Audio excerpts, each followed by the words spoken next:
Good morning everyone, welcome back to my channel indoor gardening.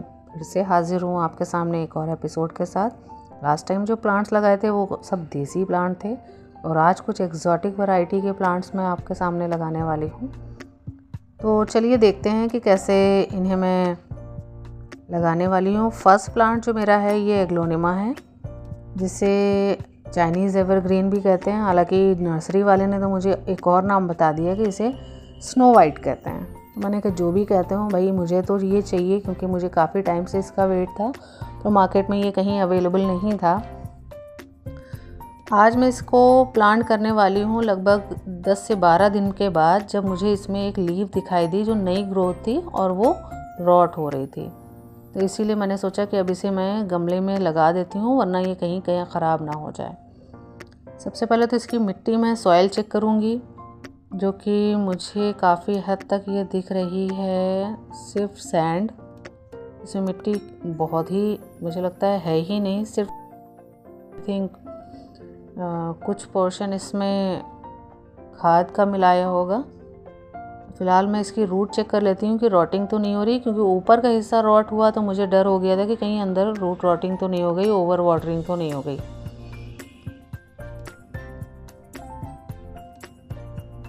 सारी root मैं check कर रही हूँ कि कहीं कोई अंदर से सड़ तो नहीं रही थी। बीच का हिस्सा काफ़ी स्ट्रॉन्ग है, बट थोड़ा सा येलोइश दिख रहा है। तो देखती हूँ कि क्या हो सकता है इसका, कहीं और कोई प्रॉब्लम तो नहीं। हालांकि सारी जो रूट्स हैं वो काफ़ी स्ट्रॉन्ग, काफ़ी अच्छी दिख रही हैं, वाइट हैं बिल्कुल।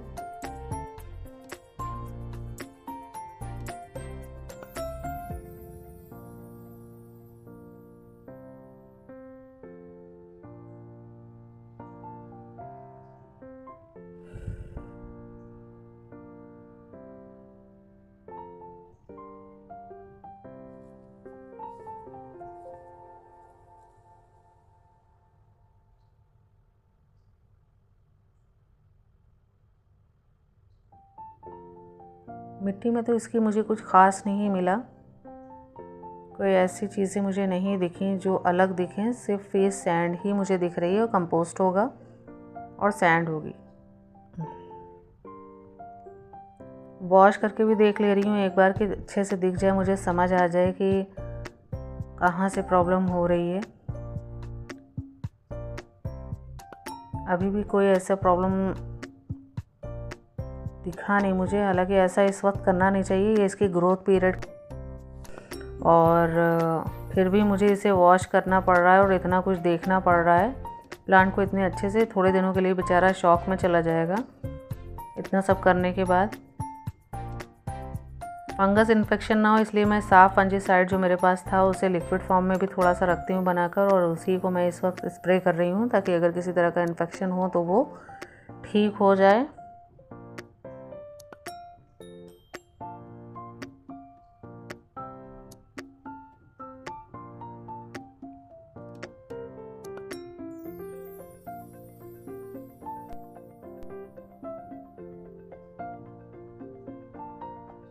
बारिश का मौसम इसकी ग्रोथ का बहुत अच्छा टाइम होता है, और ग्रोथ हो भी रही थी बहुत तेज़ी से। इसके लीफ मुझे नज़र आ रहे थे नए, जब से मैं लाई थी तब से उसके बाद से काफ़ी सारे नए लीफ आए इसमें। लेकिन अब ये प्रॉब्लम आने लगा था कि नए लीफ में ही नीचे से रॉटिंग शुरू हो रही थी, जैसा कि मैंने शुरुआत में दिखाया था आपको।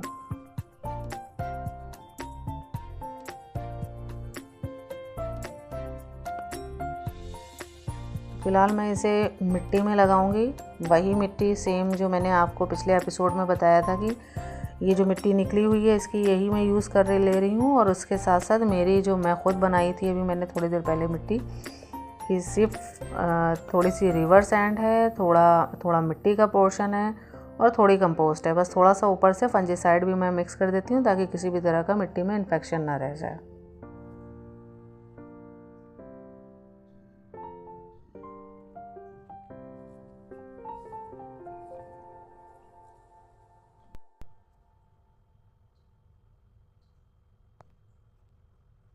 तो फ़िलहाल इनका ऑपरेशन हो गया है। अब ये ओटी से बाहर जाने वाले हैं, क्योंकि मुझे इसमें कोई प्रॉब्लम नहीं नज़र आई है और ये बिल्कुल ठीक हो जाएंगे।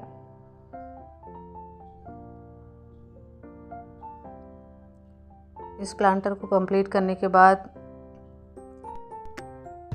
नेक्स्ट वैरायटी मैं दिखाती हूँ आपको कि नेक्स्ट प्लांट मेरा कौन सा है।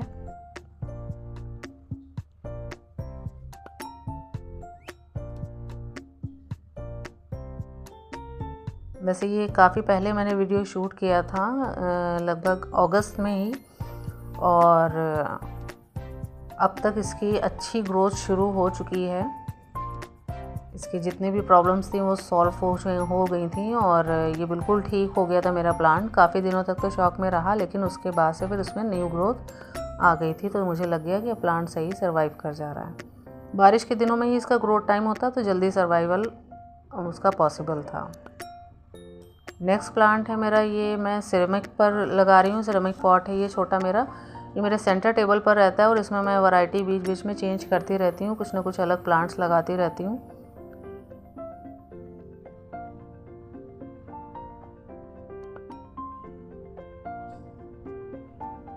ये कैलेथिया है। कैलेथिया की काफ़ी सारी वैरायटीज़ आती हैं, जिनमें से ये एक डॉव वैरायटी है जिसे पीकॉक वैरायटी भी कहते हैं। कैलेथिया की ये पीकॉक वैरायटी है। अब इसकी सॉइल चेक करने का टाइम आ गया है कि ये किस तरह से लगा है, और ये मिट्टी में ही लगा हुआ है। इसमें रूट्स थोड़ी कम हैं, काफ़ी हार्ड हो गया है, मिट्टी काफ़ी हार्ड है, इसका मतलब ये जो है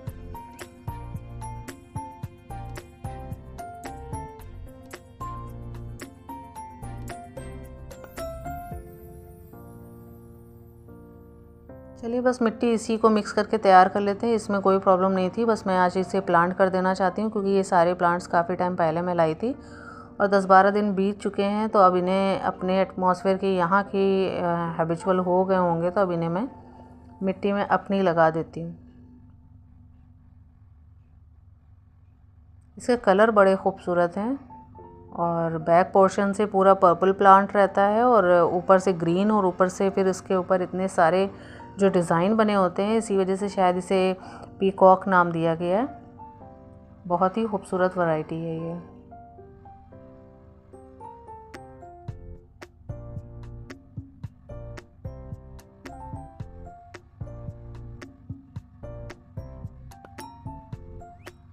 इस प्लांट को इसी मौसम में ज़्यादा अच्छे से ग्रोथ मिलती है। मोस्टली प्लांट को वैसे बारिश का ही मौसम पसंद होता है और ये ट्रॉपिकल एरिया का प्लांट है, तो इसे भी एटमॉस्फेयर में थोड़ी नमी पसंद है, तो इसीलिए मैं बारिश के दिनों में ही इसे लगा रही हूँ। विंटर्स में थोड़ा शौक में चला जाता है।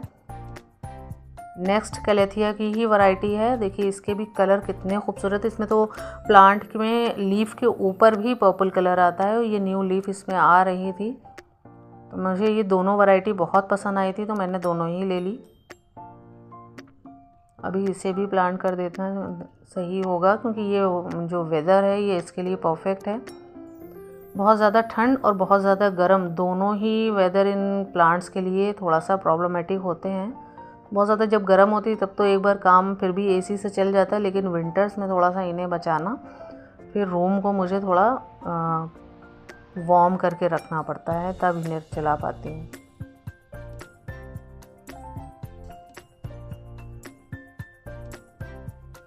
इसकी भी एक बार मिट्टी में चेक कर ले रही हूँ।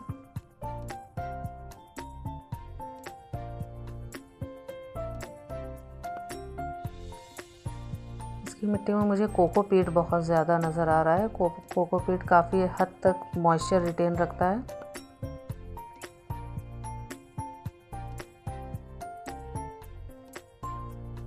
कुछ रूट्स अपने आप निकल गई हैं, अलग हो रही हैं, इट मीन्स कुछ थोड़ी सी रॉटिंग का सिस्टम आया है इसमें।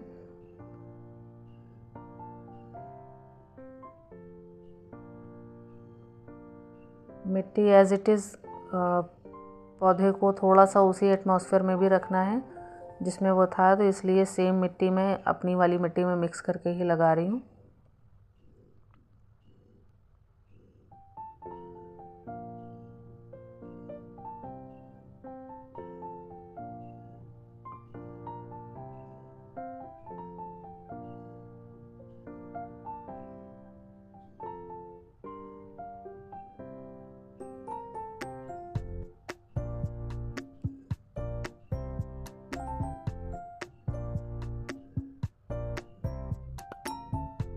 इसमें थोड़ी सी रॉटिंग मुझे इसके जो रूट्स हैं उसमें लगी, इसलिए मैं इसमें भी साफ फंजीसाइड का लिक्विड फॉर्म थोड़ा सा स्प्रे कर दे रही हूँ, जिससे कि अगर किसी भी तरह का फंगल इन्फेक्शन है तो वो ठीक हो जाएगा।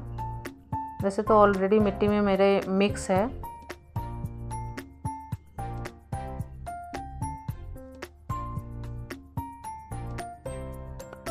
मेरे यहाँ की ही मिट्टी मैं यूज़ इसलिए करती हूँ क्योंकि मुझे हमेशा से ये बिलीव है मेरा कि जहाँ पर हम रहते हैं और हम भले ही किसी अदर एरियाज़ के प्लांट्स मंगाएं, लेकिन अगर उन्हें सर्वाइव कराना है तो हमें उसी मिट्टी को थोड़ा सा उसी मिट्टी में कराने की कोशिश करना चाहिए। क्योंकि हमारे यहाँ जो नॉर्मली मिट्टी अवेलेबल है उसे, क्योंकि बीच बीच में हमें इसकी मिट्टी भी चेंज करते रहना होता है, ठीक करनी होती है, ताकि मिट्टी में जो हमारे न्यूट्रिशंस हैं वो प्लांट को मिलते रहे ज़्यादा दिनों तक। एक ही मिट्टी में प्लांट जब लगा रहता है तो मिट्टी की कैपेसिटी पूरी डेड हो चुकी होती है, तो फिर प्लांट आपका ग्रोथ नहीं करेगा।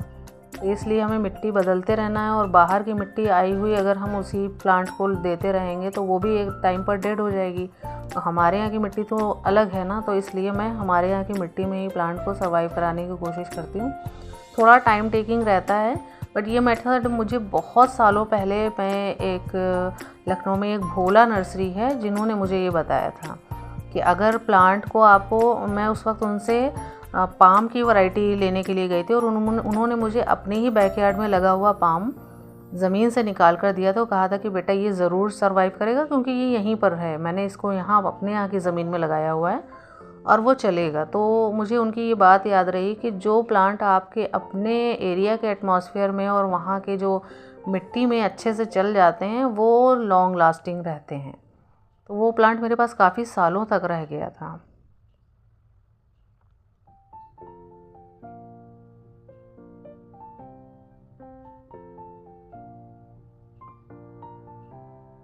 नेक्स्ट एक छोटा सा प्लांटर,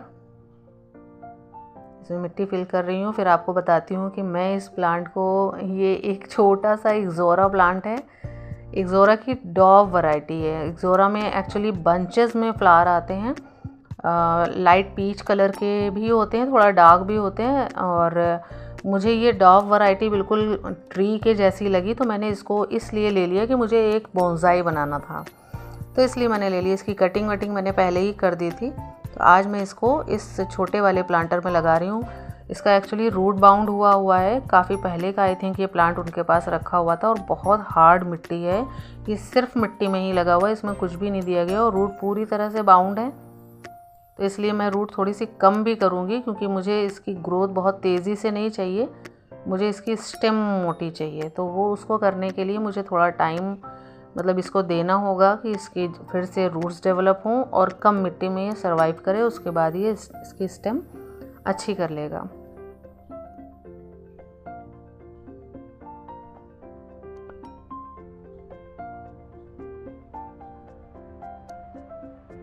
जैसे आज मौसम बहुत ही अच्छा था, और मोस्टली इस मौसम में मैं सिर्फ अपने प्लांट्स के साथ चाय एंजॉय करती हूँ, लेकिन ये प्लांट्स अगर गड़बड़ ना हो रहे होते तब। अभी फर्स्ट प्रायोरिटी तो यही थी कि इन्हें पहले मैं प्लांटर्स में डालूँ।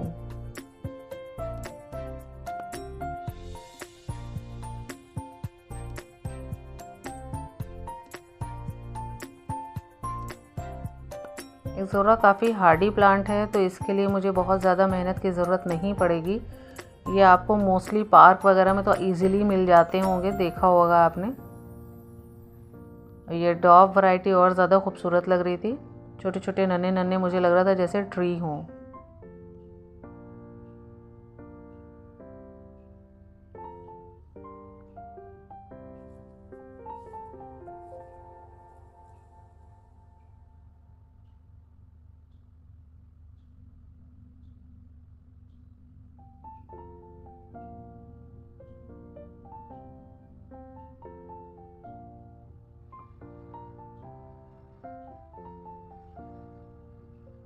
इस पर भी मैं साफ फंजीसाइड का लिक्विड पोर्शन डाल रही हूँ थोड़ा, क्योंकि मुझे इसकी लीफ में थोड़ा ब्लैक डॉट दिखे, जिसकी वजह से मुझे लगा कि कहीं अगर किसी तरह का फंगल अटैक है तो बाकी प्लांट्स को भी लग सकता है, तो इसलिए इसको मैं स्प्रे कर रही हूँ। बाकी के प्लांट्स को भी कर दूंगी ताकि किसी भी तरह के, ये वैसे भी इस वक्त ये शॉक में चले जाएंगे थोड़े दिन तो इन्हें लगेगा ही ये अब एडजस्टमेंट में इस मिट्टी में, तो इसलिए इन पर फंगल अटैक ना हो, तो ये भी एक काम ज़रूरी है।